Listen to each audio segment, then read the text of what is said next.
Hello student, कैसे हैं आप? उम्मीद करते हैं बहुत ही अच्छे होंगे। आज हम फिजिक्स की 5वीं क्लास में उपस्थित हैं, जो आज चैप्टर एनसीईआरटी से पूरा कंप्लीट होने वाला है। तो वीडियो को शुरू करने से पहले जो बच्चे चैनल पर नए हैं, चैनल को सब्सक्राइब कर लें, वीडियो को लाइक कर लें और अपने दोस्तों तक इस वीडियो को जरूर शेयर करें। आज हम इस चैप्टर को बिल्कुल समाप्त करने वाले हैं और बहुत ही अच्छे ढंग से बताने वाले हैं। देखो, आज एक एक टॉपिक क्लियर हो जाएगा इसका, और सारे लॉन्ग क्वेश्चन हैं। और इस वीडियो में पूरी एक एक बात क्लियर हो जाएगी। तो ज्यादा से ज्यादा चैनल को सपोर्ट करें, दोस्तों तक पहुंचाएं, अपने ध्यान रखें, लाइक और शेयर करते रहें। देखते हैं कि पहला टॉपिक क्या है। पहला टॉपिक है कि गॉस की पिरामिड सिद्ध कीजिए। गॉस की पिरामिड हमने गॉस की पिरामिड शॉर्ट फॉर्म में पढ़ा दी है इससे पहले की वीडियो में, सारे टॉपिक क्लियर कर दिए हैं। आज 25 मिनट, आज 20 से लेकर 25 तक टॉपिक क्लियर हो जाएंगे। आंकिक प्रश्न भी मैंने इसमें कुछ करा दिए हैं और एक आंकिक प्रश्न की वीडियो में डाल दूंगा। जो भी इसमें कमियां त्रुटि वगैरह हो तो कमेंट्स में जरूर भेजें, ताकि मैं उसको अच्छे से क्लियर कर सकूं। ठीक है, देखते हैं फिर अगला टॉपिक क्या है हमारा। ये गॉस की पिरामिड सिद्ध कीजिए। तो गॉस की पिरामिड को सिद्ध करने के लिए मान लेते हैं गॉसियन पृष्ठ, मान लेते हैं कोई गॉसियन पृष्ठ है। ये हमने एक गॉसियन पृष्ठ ले लिया है और इसका केंद्र O मान लिया है, और इससे कुछ दूरी पर, यानी कि एक पृष्ठ मान लिया है, गॉसियन पृष्ठ का एक पृष्ठ मान लिया है। माना ये गोले का केंद्र है और इस पर प्लस क्यू आवेश रखा है, और इससे आगे की दूरी पर कोई बिंदु, इसके पृष्ठ पर r दूरी पर कोई बिंदु P है। माना P का जो क्षेत्रफल है, ये गॉसियन पृष्ठ है, इसको गॉसियन पृष्ठ कहते हैं, गॉसियन पृष्ठ। ठीक है, और ये गोले का केंद्र है। इस केंद्र से r दूरी पर कोई बिंदु P है।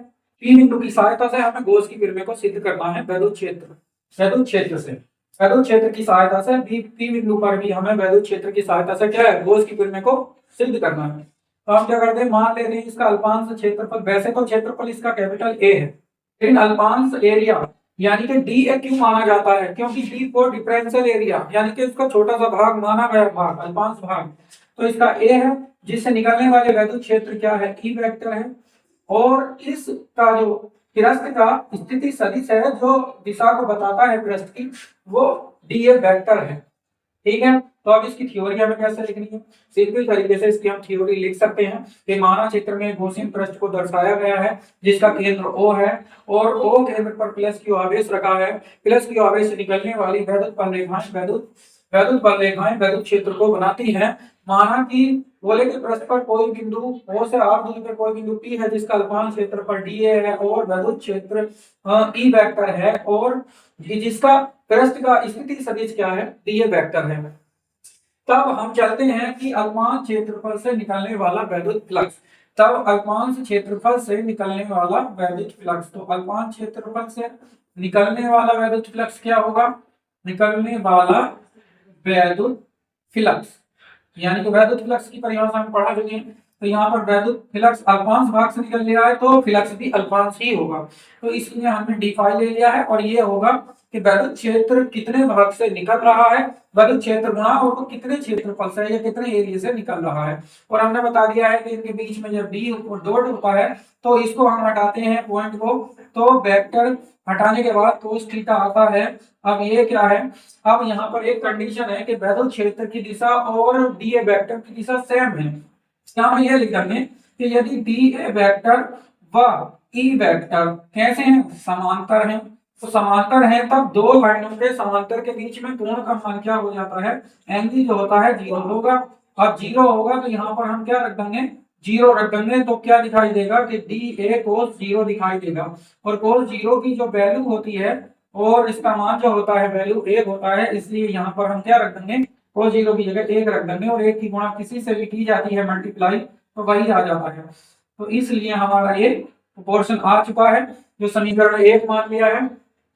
अब हम क्या करेंगे कि संपूर्ण, यानी कि संपूर्ण गोले से निकलने वाला वैद्युत फ्लक्स, निकलने वाला वैद्युत फ्लक्स, तो संपूर्ण गोले से निकलेगा तो हमें क्या करना है, संपूर्ण के लिए समाकलन लगा दिया जाता है। तो समाकलन लगा देते हैं दोनों तरफ, लेकिन हमें क्या सिद्ध करना है, गोस की परिमेय को सिद्ध करना है। तो यहाँ पर किस पे बात चल रही है, डिफरेंशियल एरिया पे चल रही है। तो समाकलन केवल डिफरेंशियल एरिया पर काम करेगा, ई पर काम नहीं करेगा, इसलिए उसको ई को आगे ले लिया जाएगा और डिफरेंशियल एरिया इसके अंदर ले लिया जाएगा। और इसका डिफरेंशियल एरिया जो कट जाएगा समाकलन से तो केवल फाई बचेगा। और इसकी गोस की परिमेय को सिद्ध करना है वैद्युत क्षेत्र की सहायता से। तो हम वैद्युत क्षेत्र का मान जानते हैं, क्या होता है 1/4πε0। और जितने आवेश के कारण होता है वो आवेश, और उसकी कितनी दूरी पर निकालना है, उसकी दूरी का स्क्वायर। और ये समाकलन डीए वेक्टर क्या है, ये गोले का वक्र पृष्ठीय क्षेत्रफल है। तो हम क्या जानते हैं, ये हमारा फाई है, और फाई बराबर हमारा क्या आ गया है, इसको हम ऐसे लिख लेंगे, कोई दिक्कत नहीं है, पाई/4 वो 1/4πε0 Q में आर स्क्वायर। और जैसे ये गोले का पृष्ठ लेते हैं तो गोले का पृष्ठ हम हाई स्कूल में पढ़े हैं कि क्या होता है 4πr² होता है। तो यहाँ पर जो कटने वाली चीज है उसको काट देंगे, यानी कि आर स्क्वायर से आर स्क्वायर कट जाएगा, पाई से पाई कट जाएगा, और 4 से 4 कट जाएगा। इस प्रकार पाई बराबर क्या बचा है, यहाँ पर बचा है Q, और कुछ नहीं बचा, नीचे बचा है ε0। इस प्रकार यही क्या है, गोस की परिमेय का सूत्र है, यही हमें सिद्ध करना था, यही गोस की परिमेय का सूत्र है। हमने इसे बहुत अच्छे ढंग से आपको समझा दिया है, क्लियर तरीके से समझ में आ गया होगा। इसमें कोई त्रुटि हुई है तो जरूर कमेंट्स में लिखें, और समझ नहीं आया है तो वीडियो को बार बार देखकर हम सीख सकते हैं, क्योंकि ये रिकॉर्डेड वीडियो है। ठीक है, चलते हैं अगले क्वेश्चन की ओर, जो कि हमारा गोस की परिमेय से सारे क्वेश्चनों को हमें सिद्ध करना है। अब हम देखते हैं कि अगला क्वेश्चन क्या है। क्वेश्चन काफी हार्ड है और बड़े क्वेश्चन है, इसलिए कोशिश करते हैं कि अच्छे से समझाया जाए। अनंत रेखीय तार के निकट विद्युत क्षेत्र की तीव्रता ज्ञात कीजिए। अनंत का मतलब ये है कि वहां पर अनंत ऐसा नहीं है कि इतना लंबा तार ले दिया गया है कि जिसे नापा नहीं जा सकता। यहाँ पर अनंत का मतलब केवल इतना है कि वो किसी लंबाई का लिया गया है, लेकिन वो लंबाई फिक्स नहीं कर रही है। ठीक है, तो ऐसे ही हम एक तार ले लेते हैं जिसकी लंबाई फिक्स नहीं है, और उसकी लंबाई को मान लेंगे, हम मान लेते हैं उसकी जो लंबाई है वो एल है। एल लंबाई का एक तार ले लेते हैं, और इसके निकट किसी बिंदु पर, यानी कि ये मान लेते हैं कि इसके निकट कोई बिंदु P है, और उसका क्षेत्रफल यहाँ मान लो या यहाँ पर इसी तरीके से मान लेते हैं। तो इसका जो एरिया होगा, ये इसका जो एरिया होगा अल्पांश एरिया, वही होगा डी ए वेक्टर, और इसका विद्युत क्षेत्र भी ई वेक्टर होगा, और इसका स्थिति सदिश भी डी ए वेक्टर ही होगा। यानी कि ये कब होगा, जब इसे हम क्यू आवेश दे देंगे तब ये होगा। तो ये आवेश कैसे इसके पृष्ठ पर सभी पृष्ठ पर एक समान रूप से फैल जाएगा, तो इसके आवेश के कारण विद्युत क्षेत्र उत्पन्न हो जाएगा, जिसकी विद्युत क्षेत्र की तीव्रता हमें इसके निकट किसी बिंदु पर क्या करना है, ज्ञात करनी है। हम इसकी थ्योरी कैसे लिखेंगे, तो हम थ्योरी इतनी आसानी से बोल सकते हैं कि माना चित्र में एक लंबाई के तार को दर्शाया गया है, या एक अनंत लंबाई के तार को दर्शाया गया है, जिसकी वास्तविक लंबाई या जिसकी लंबाई एल मानी गई है। जब इसे एल लंबाई के तार को प्लस क्यू आवेश दिया जाता है, तो यह आवेश तार के सभी जगह समान रूप से फैल जाता है, और सभी जगह समान रूप से आवेश का फैलना कहलाता है रेखीय आवेश घनत्व, जो कि इससे पहली वीडियो में मैंने बता दिया है। और रेखीय आवेश घनत्व कहते हैं, इसका मान इस प्रकार होगा, तो हम लिख देते हैं हिंदी में रेखीय आवेश घनत्व। इस रेखीय आवेश घनत्व क्या होता है, घनत्व का मान होता है बराबर आवेश बटे भाग। यानी भाग क्या है कि कितने वो जो आवेश है कितने भाग पर आया है, तो उसका घनत्व कहलाएगा रेखीय आवेश घनत्व। इसे लैम्डा से प्रदर्शित करते हैं। लैम्डा बराबर होता है आवेश बटे लंबाई, और हम क्या करेंगे, इसके नीचे आड़ी तिरछी गुणा एक मानकर क्रॉस मल्टीप्लाई कर लेंगे, तो लैम्डा की ऐसी गुणा होगी तो लैम्डा एल हो जाएगा। इसे समीकरण 1 मान लेते हैं। अब क्या करते हैं, माना तार के निकट आर दूरी पर कोई बिंदु P है, यानी कि जो बिंदु P माना है तार के निकट, थोड़ी थ्योरी बोलेंगे कि माना तार के निकट कोई बिंदु P है जिसकी दूरी तार से r है, और इस बिंदु P का अल्पांश क्षेत्रफल क्या है, dA है, जिसका स्थिति सदिश dA वेक्टर है, यानी कि स्थिति बताने वाला, पृष्ठ की स्थिति को बताने वाला। तो यहाँ पर पृष्ठ की स्थिति को बताने वाला क्या है, dA वेक्टर है, और जिसका विद्युत क्षेत्र E वेक्टर है। तब हम इतनी थ्योरी लिखने के बाद इसमें लिखेंगे, तब अल्पांश क्षेत्रफल से निकलने वाला विद्युत फ्लक्स, तब अल्पांश क्षेत्रफल से गुजरने वाला विद्युत फ्लक्स। तो यहाँ पर विद्युत फ्लक्स का मान गोस की परिमेय की सहायता से सिद्ध करेंगे विद्युत क्षेत्र का। तो गुजरने वाला विद्युत फ्लक्स क्या होगा, डी फाई ई बराबर ई इंटू डी ए वेक्टर, जैसे अभी करा था, इसको हटाएंगे तो वही कोस थीटा आ जाएगा, cos थीटा की वैल्यू क्या लेंगे हम, 0 ले लेंगे। क्यों लेंगे 0? यदि यदि हम लिख देते हैं कंडीशन, यदि ई वेक्टर, और शॉर्ट फॉर्म में कहते हैं समांतर का चिन्ह है ये, ई वेक्टर और डी ए वेक्टर कैसे एक दूसरे के समांतर हैं, तब क्या हो जाएगा, थीटा का मान 0 होगा।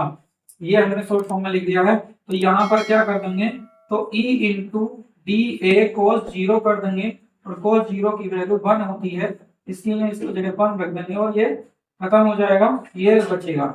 अब हम क्या करने वाले हैं, इसके आगे ये समीकरण क्या कर लेते हैं, 2 मान लेते हैं। अब संपूर्ण पृष्ठ के लिए बस इतना लिख देंगे, संपूर्ण पृष्ठ के लिए, संपूर्ण पृष्ठ के लिए ऐसा करने के लिए क्या करा जाएगा, दोनों ओर समाकलन ले लेंगे। समाकलन लेने पर तो ये साइड में से भी समाकलन लेंगे और ई वैद्युत क्षेत्र आ जाएगा और ये पृष्ठ हो जाएगा। तो यहाँ पर समाकलन डिफरेंशियल से कट जाएगा और ये फाई बराबर क्या बचेगा, ई की वैल्यू हमें निकालनी है, इसलिए हम ई को नहीं रखेंगे कुछ भी। जबकि यहाँ पर ये डी है जो है, ये तार का क्या है, वक्र पृष्ठ है, और तार का वक्र पृष्ठ होता है 2 पाई आर एल, यानी कि एल लंबाई है, लंबाई ली जाती है यहाँ पर, उसकी हाइट की जगह लंबाई है 2 पाई आर एल। अब यहाँ गोस की प्रमेय का यूज किया जाएगा, तो यहाँ लिख देंगे गोस की प्रमेय से, क्या लिख देंगे, गोस की प्रमेय से, गोस की प्रमेय से।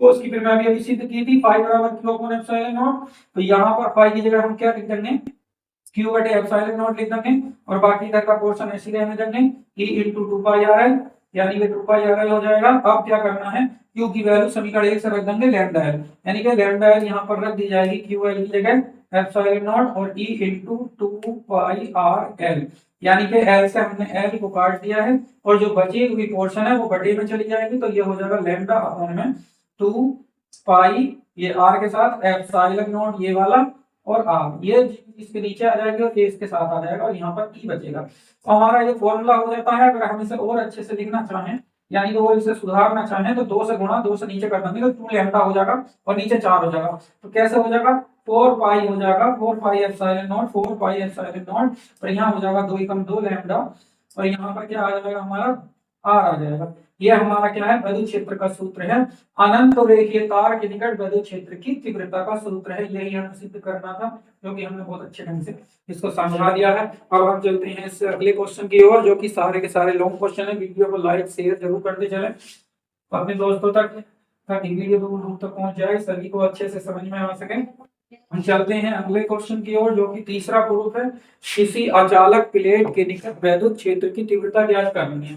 अब कोई अचालक प्लेट ले लेते हैं, यानी कि अचालक का मतलब यह है कि उस पर आवेश तो आ जाएगा, लेकिन यह है कि उस पर बाहर नहीं जाएगा, एक से दूसरे पर नहीं जाएगा, इसलिए इसको अचालक प्लेट माना गया है। और इसमें एक होल किया गया है, इसे मान लेते हैं कि यहाँ से एक होल किया गया है और इसके अंदर इससे कुछ दूरी पर विद्युत क्षेत्र की तीव्रता ज्ञात करनी है निकट।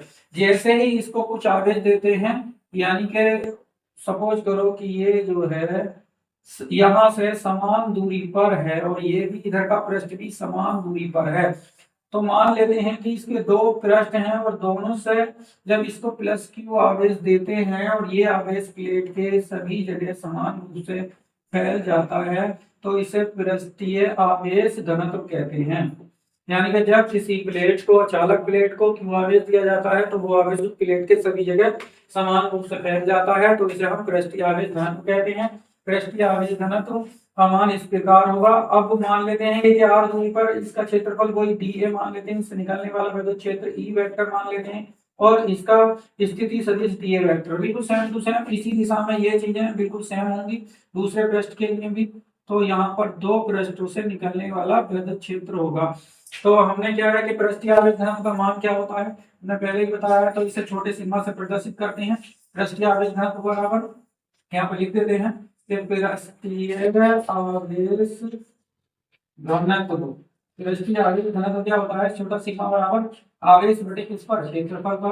तो यहाँ पर हम एक मान के क्रॉस मल्टीप्लाई कर देंगे, क्योंकि मल्टीप्लाई अगर 1 से करते हैं तो क्यू कम क्यू आ जाता है, और लैम्डा की गुणा जब सिग्मा से ए से करते हैं तो ये आ जाता है, इसकी समीकरण को 1 मान लिया जाता है। अब माना चित्र में एक अचालक प्लेट के मध्य बिंदु से दोनों ओर बराबर दूरी पर कोई पृष्ठ, अल्पांश पृष्ठ को दर्शाया गया है, जिनको P1 व P2 से माना गया है। तब इन दोनों अल्पांश पृष्ठों से निकलने वाला वैद्युत फ्लक्स इस प्रकार होगा। तो यहाँ लिखेंगे दोनों दोनों अल्पांश अल्पांश भाग से निकलने वाला वैद्युत फ्लक्स तो कैसे निकलेगा फ्लक्स? तो भाई हम दोनों को ले लेंगे, डी फाई मान लेंगे, और दो है पी वन का भी और पी टू का भी बिल्कुल सेम सेम, इसलिए ई इंटू डी ए वैक्टर दो दो लिख देंगे, दो बार ले लेंगे तो टू लिख देंगे, दो तरफ को है इसलिए दुगना हो जाएगा। तो इसको हटाएंगे तो क्या आएगा, टू इंटू डी ए कोस थीटा, और कोस थीटा यदि ये वाली कंडीशन कैसी रहे कि वेक्टर ई जो है समांतर हो जाए उसके पृष्ठ के, तब क्या हो जाएगा, थीटा का मान 0 होगा। ऐसी कंडीशन सभी ग्रुपों में चल रही है इसलिए आसानी से याद हो जाएगा। अब हमें करना क्या है, अब हम डी फाइव बराबर क्या लेंगे, यहाँ पर कोस थीटा की जगह 0 लेकर इसको समाप्त कर देंगे, कोस 0 ले लेंगे, और कोस 0 की वैल्यू क्या होती है, यहाँ पर 1 होती है, 1 की मल्टीप्लाई करते हैं तो यही आ जाएगी कंडीशन यहाँ पर डी ए। लेकिन अब हम क्या करते हैं कि संपूर्ण पृष्ठ से निकलने वाला फ्लक्स संपूर्ण पृष्ठ के लिए, अब यहाँ पर लिख देते हैं संपूर्ण पृष्ठ से, तो संपूर्ण पृष्ठ से यानी कि दोनों ओर क्या ले लिया जाएगा, समाकलन ले लेंगे, संपूर्ण पृष्ठ से निकल जाएगा, यानी कि बी फाइव बराबर यहाँ पर आ जाएगा 2 ई इंटीग्रेशन डी ए। अब एक बात बताओ, यहाँ पर डी ए है, इसका पूरे का पृष्ठ क्या हो जाएगा, कैपिटल ए, तो इस पूरी प्लेट का क्षेत्रफल यानी कि इसको हटाने के बाद पूरी प्लेट का जो क्षेत्रफल है इसका तो समाकलन से कट जाएगा तो फाई आ जाएगा, लेकिन यहाँ पर पूरी प्लेट का जो क्षेत्रफल है वो ई नहीं ए आएगा। अब हमें क्या निकालना है, ई की वैल्यू निकालनी है, तो क्यू की वैल्यू हम कहां से रख सकते हैं, यहाँ से पहले कोस की, फिर में से इसकी वैल्यू रख देते हैं, फाई बराबर क्यू अपॉन एप्सिलॉन नॉट होता है, यहाँ पर ये लिख देंगे और यहाँ पर 2 ई ए लिख देंगे, क्यू का मान समीकरण 1 से ये दिखाई दे रहा है, क्यू बराबर सिग्मा ए यहाँ पर रख दिया जाएगा, यानी कि यहाँ पर रख देते हैं हम सिग्मा ए, समीकरण 1 से रख रहे हैं इसको देखो, और यहाँ से एप्सिलॉन नॉट रख देते हैं, यहाँ 2 ई ए, तो ए से क्या है, ए कट जाएगा तो हमारा 2 जो है इसके नीचे को आ जाएगा, तो इस तरीके से हमारा सॉल्यूशन हो जाएगा, यानी कि हमारा क्या आ जाएगा, ई बराबर क्या आ जाएगा भाई, यहाँ पर सिग्मा के बटे में एप्सिलॉन नॉट है और 2 और आ जाएगा इसके नीचे को, तो क्या हो जाएगा सिग्मा अपॉन में 2 एप्सिलॉन नॉट, यानी कि किसी अचालक प्लेट के निकट लिखा है, किसी अचालक प्लेट के निकट विद्युत क्षेत्र की तीव्रता ज्ञात करो, तो अचालक प्लेट के निकट क्या होती है विद्युत क्षेत्र की तीव्रता, सिग्मा अपॉन 2 एप्सिलॉन नॉट होती है, यही प्रूव करना है हमें, क्योंकि हमने बहुत अच्छे ढंग से इस क्वेश्चन को भी क्लियर कर लिया है। तो हम चलते हैं इससे अगले क्वेश्चन की ओर, जो कि क्या है, चालक प्लेट के निकट वैद्युत क्षेत्र की तीव्रता। अब चालक प्लेट के बारे में लेना है, अब तक हमने कौन सा चालक प्लेट की थी, तो हम चालक प्लेट के बारे में लेते हैं, देखते हैं कि चालक प्लेट के लिए कैसा सूत्र होगा। तो चालक प्लेट के दो पृष्ठ होते हैं, पहला पृष्ठ और दूसरा पृष्ठ, यानी कि कोई ये चालक प्लेट ले लेते हैं बड़ी सी और उसके दो पृष्ठों को माना जाएगा, मान लेते हैं कि इसका एक पृष्ठ x है और एक पृष्ठ इसका y है। मान लेते हैं पहले पृष्ठ के कारण वैद्युत क्षेत्र की तीव्रता E1 है और दूसरे पृष्ठ के कारण वैद्युत क्षेत्र की तीव्रता E2 है, तो इन दोनों पृष्ठों के कारण वैद्युत क्षेत्र की तीव्रता ज्ञात कीजिए। तो इसकी परिभाषा कैसे लिखेंगे, हम सीधा सीधा बोल देंगे, माना चित्र में चालक प्लेट को दर्शाया गया है, तो इस चालक प्लेट को दर्शाया गया है, जब इसको आवेश दिया जाता है तो इसके दोनों ओर वैद्युत क्षेत्र की तीव्रता उत्पन्न हो जाती है, लेकिन एक ही तरफ वैद्युत क्षेत्र की तीव्रता को जोड़ दिया जाता है, अगर दोनों तरफ की वैद्युत क्षेत्र की तीव्रता होगी तो उसे घटा देंगे, मतलब माइनस कर देंगे, इसलिए हमें एक ही तरफ को निकालना है, जोड़ना है। तो वैद्युत क्षेत्र की तीव्रता का मतलब क्या होता है कि उससे निकलने वाले वैद्युत क्षेत्र का मान। तो यहाँ पर क्या करना है कि दोनों पृष्ठों के कारण वैद्युत क्षेत्र की कुल तीव्रता क्या हो जाएगी, E1 प्लस E2 हो जाएगी, और एक पृष्ठ के कारण वैद्युत क्षेत्र की तीव्रता क्या होती है, सिग्मा अपॉन एप्सिलॉन नॉट, यानी कि 2 एप्सिलॉन नॉट। अभी जो सिद्ध करा उसका यूज किया जाएगा क्योंकि वो किसी एक पृष्ठ के कारण ही थी, तो ये भी यहाँ पर एक पृष्ठ के कारण ये हो जाएगी और एक पृष्ठ के कारण ये हो जाएगी, इस प्रकार दोनों पृष्ठों के कारण वैद्युत क्षेत्र की तीव्रता ये हो जाएगी। दोनों का एलसीएम बिल्कुल सेम है, यानी कि 2 एप्सिलॉन नॉट, ऊपर का सिग्मा ऐसे ही जुड़ जाएगा, सिग्मा प्लस सिग्मा तो हो जाएगा 2 सिग्मा अपॉन में 2 एप्सिलॉन नॉट, 2 से 2 काट देंगे तो हमारा सिग्मा ऊपर बच जाएगा और नीचे एप्सिलॉन नॉट कट जाएगा, इसलिए ये क्या आ जाएगा यहाँ पर E बराबर सिग्मा अपॉन एप्सिलॉन नॉट विद्युत क्षेत्र की तीव्रता आ गई है चालक प्लेट की। यही विद्युत क्षेत्र की तीव्रता का सूत्र है चालक प्लेट का। यहाँ पे बहुत इजी क्वेश्चन था ये, जो कि अचालक प्लेट की सहायता से चालक प्लेट का सूत्र आ जाता है। और अचालक प्लेट में क्या है, यहाँ पर केवल 2 आ जाता है और चालक प्लेट में 2 नहीं होता। सही है। अब हम आगे चलते हैं, क्वेश्चन देखते हैं। इससे अगला क्वेश्चन है, क्वेश्चन है किसी गोले के भीतर, गोले के भीतर यानी कि कोई आयतक वाली वस्तु है। गोले की जगह हम घनाभ भी ले सकते हैं, घन भी ले सकते हैं, यानी कि हम 2 चीजें ले सकते हैं इसकी जगह। लेकिन अब यहाँ पर हमें गोले की सहायता से ही विद्युत क्षेत्र को सिद्ध करना है, गोले के भीतर भी, बाहर भी और गोले के पृष्ठ पर भी। अगर हम इसके घनाभ लेके करें तो इससे गोले को पूरी तरीके से सिद्ध कर सकते हैं। तो यहाँ पर एक गोला ले लेते हैं, गोले की सहायता से हमें क्या करना है, फिर गोले की सहायता से हमें दिया गया है कि माना गोले का केंद्र क्या है, O है और उसका उस पर प्लस की आवेश रखा है। इससे r दूरी पर कोई बिंदु मान लेते हैं, कोई बिंदु P है और इसकी अल्पांश क्षेत्रफल मान लेते हैं dA वेक्टर है और इसका विद्युत क्षेत्र E वेक्टर है और जिसका स्थिति सदिश VA वेक्टर है। अब यहाँ पर 3 बातें बोली गई हैं, यानी कि अगर इससे हम बाहर कोई पृष्ठ लें, यानी कि यहाँ पर हमारे पास क्या है, अभी हमने यह बनाया है। तो यहाँ पर एक बात पूछी गई है, यहाँ पर 3 फॉर्मूले सिद्ध करने हैं कि गोले के भीतर और गोले के पृष्ठ पर तथा पृष्ठ के बाहर किसी बिंदु पर विद्युत क्षेत्र की तीव्रता ज्ञात करो। तो गोले के भीतर जब भी हम यहाँ पर आवेश रखेंगे तो ये आवेश जो है उसकी पृष्ठ पर क्या हो जाएगा, संपूर्ण रूप से फैल जाएगा। तो ये आवेश गोले के अंदर तो रहा ही नहीं, जब गोले के अंदर रहा ही नहीं तो आवेश का मान क्या हो गया, 0 हो गया। तो गोले के भीतर यहाँ पर लिखने के पहला पॉइंट है, गोले के भीतर विद्युत क्षेत्र की तीव्रता, विद्युत क्षेत्र की क्या लिखे, विद्युत क्षेत्र की तीव्रता। विद्युत क्षेत्र की तीव्रता क्या होगी भाई, हम अगर निकालना भी चाहें फॉर्मूले से निकाल ही लेंगे तो ये वाला फॉर्मूला यूज होता है 1/4πε0 यहाँ से अगर निकालेंगे भी तो आवेश का मान 0 रख देंगे। जैसे ही 0 रखेंगे तो 0 में किसी की गुणा होती है तो सब 0 हो जाता है, और 0 में किसी की मल्टीप्लाई मतलब गुणा हो या भाग हो सब 0 हो जाएगा। तो विद्युत क्षेत्र का मान क्या 0 आ जाएगा। तो गोले के भीतर विद्युत क्षेत्र का मान हमेशा 0 होता है, याद रखते हैं। तो विद्युत क्षेत्र का मान गोले के भीतर 0 होता है। तो पहला फॉर्मूला हमारा सिद्ध हो चुका है। अब हम गोल की किरणें की सहायता से ही हम गोले के पृष्ठ पर विद्युत क्षेत्र की तीव्रता ज्ञात करेंगे। तो दूसरा पॉइंट हमारा ये है, गोले के पृष्ठ पर विद्युत क्षेत्र, गोले के पृष्ठ पर विद्युत क्षेत्र यानी कि कभी कभी क्वेश्चन ऐसा आ जाता है, एक गोले की त्रिज्या 10 सेंटीमीटर है तो बताइए कि 9 सेंटीमीटर की दूरी पर गोले के केंद्र से विद्युत क्षेत्र की तीव्रता क्या होगी। तो 10 सेंटीमीटर त्रिज्या है, 9 सेंटीमीटर पर भुजा है, तो उसका विद्युत क्षेत्र क्या हो जाएगा, 0। क्यों, क्योंकि उसकी त्रिज्या के अंदर विद्युत क्षेत्र भुजा है, तो त्रिज्या के अंदर क्या हो जाएगा, 0 हो जाएगा, जो कि हमने इससे लिख दिया है।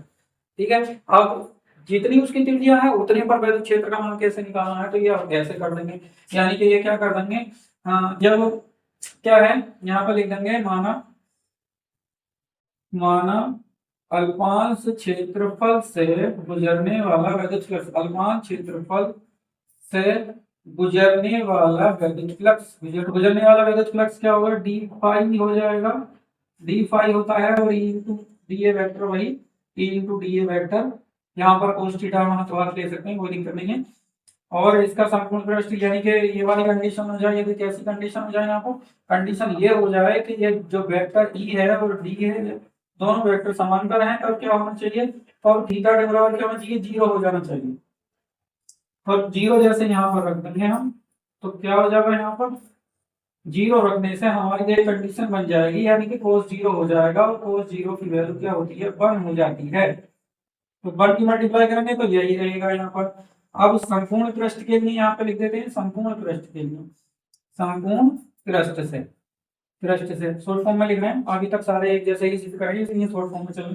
तो यहाँ पर डी फाई बराबर ई ऐसे ही रहने देते हैं और डी ए, तो यहाँ पर समाकलन कट जाएगा और क्यू यानी कि फाई आ जाएगा, और फाई हमें सीधे क्या करना है, वैद्युत क्षेत्र निकालना है। और ये क्या है, गोले का पृष्ठ है।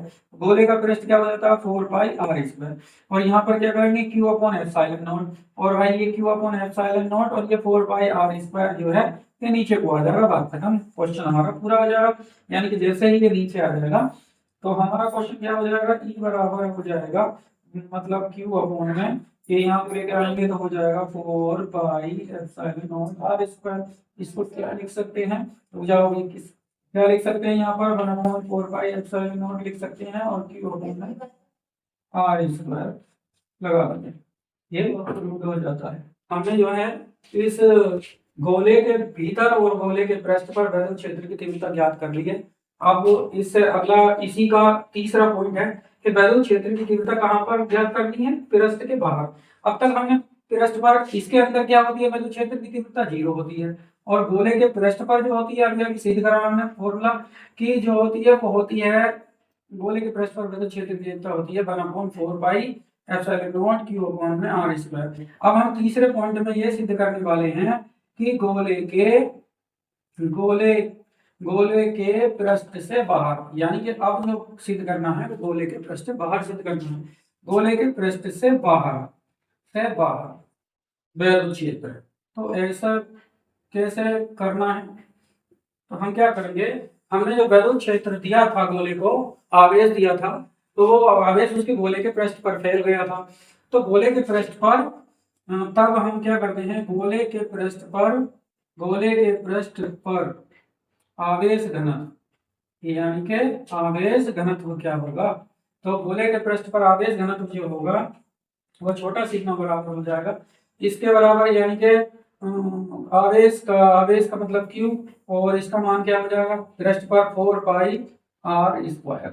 इसे समीकरण 1 मान लेते हैं, इसकी जगह हम इसका यूज करेंगे।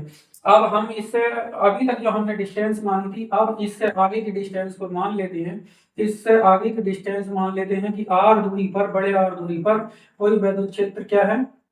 यहाँ पर वैद्युत क्षेत्र का मान जो हो जाएगा, यहाँ पर वैद्युत क्षेत्र का मान यही हो जाएगा, ये वैद्युत क्षेत्र क्या हो जाएगा, ई वेक्टर हो जाएगा, या और यहाँ पर डी ए वेक्टर हो जाएगा, और डी ए वेक्टर सदिश, यानी कि डी ए वेक्टर का सदिश हो जाएगा जो कि r दूरी पर है। तो इसके लिए हम क्या करेंगे कि वैद्युत क्षेत्र का मान तो यही होगा, हम इस फॉर्मूले का यूज करके इसका सूत्र यूज कर लेंगे।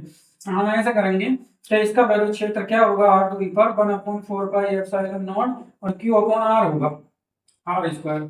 ठीक है, लेकिन इस आवेश के कारण इस पर वैद्युत क्षेत्र होगा, तो क्या करेंगे हम, इसका Q का मान जो है यहां से लेके क्रॉस मल्टीप्लाई करके समीकरण 1 से Q बराबर क्या ले लेंगे, 4π, जो पृष्ठ का आवेश घनत्व होगा इस पर क्या होगा, यहाँ पर कैपिटल R होगा, सॉरी, यहाँ पर जब कैपिटल R होगा, यहाँ पर कैपिटल R होना चाहिए, यहाँ पर स्मॉल r होना चाहिए।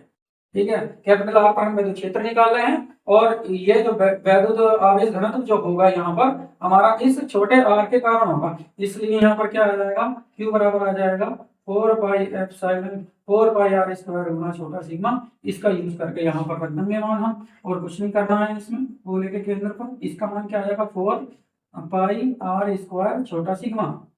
अब हम क्या करते हैं, इसके नीचे बड़ा रख लेते हैं, बड़ा r का स्क्वायर, तो 4 से 4 कट जाएगा, पाई से पाई कट जाएगा, तो यहाँ पर क्या बचा, यहाँ से सिग्मा ले लेते हैं, और यहाँ पे ε0 ले लेते हैं, और यहाँ से छोटा r बचा है, और यहाँ से बड़ा r बचा है, और इसका भी होल स्क्वायर कर देंगे।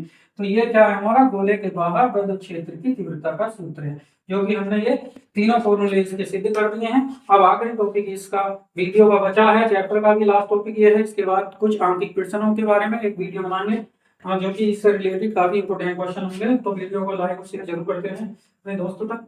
तो यहाँ पर क्या है कि वैद्युत क्षेत्र और वैद्युत क्षेत्र की तीव्रता में अंतर बताइए। तो हम बता देते हैं, वैद्युत क्षेत्र वो क्षेत्र है जिसमें कोई भी आवेश बल का अनुभव करता हो, तो उसे वैद्युत क्षेत्र कहते हैं। जैसे कि मैं कोई एक आवेश ले लेता हूँ, यहाँ पर मान लेता हूँ कि कोई भी आवेश है, वैद्युत क्षेत्र से निकलने वाली 2-3 लाइन है, सपोज करो ये वैद्युत क्षेत्र है, इसमें किसी बल का अनुभव कर रहा है, ये वैद्युत क्षेत्र है, यहाँ तक अनुभव करेगा। लेकिन वैद्युत क्षेत्र की तीव्रता क्या है कि यहाँ पर देखो छोट स्पेस कम है और यहाँ पर ज्यादा स्पेस है, यानी कि ये गैपिंग की लाइन है, ये गैपिंग लाइन, और यहाँ पर देखो छोटी है और यहाँ पर और छोटी है। तो जहां पर वैद्युत क्षेत्र की रेखाएं पास होती हैं, वैद्युत क्षेत्र ज्यादा होता है, और जहां पर दूर दूर होती है वहां पर कम होता है। यहाँ पर क्या होगा, कम होगा, और यहाँ पर क्या होगा, ज्यादा होगा। तो वैद्युत क्षेत्र क्या है? वैद्युत क्षेत्र तो वो है जहां तक वैद्युत परिरेखाएं जा रही हैं उसे वैद्युत क्षेत्र कहते हैं। लेकिन वैद्युत क्षेत्र की तीव्रता क्या है? तीव्रता एक वैद्युत क्षेत्र का गुण होता है जो ये बताता है कि कौन से बिंदु पर वैद्युत क्षेत्र का मान ज्यादा है और कौन से बिंदु पर वैद्युत क्षेत्र का मान कम है। तो 25वां टॉपिक भी मैंने आपको अच्छे से क्लियर करा दिया है। तो वीडियो आपको अच्छी लगी है तो दोस्तों तक जरूर पहुंचाएं, ज्यादा से ज्यादा शेयर करें, चैनल को सपोर्ट करें। थैंक यू, धन्यवाद।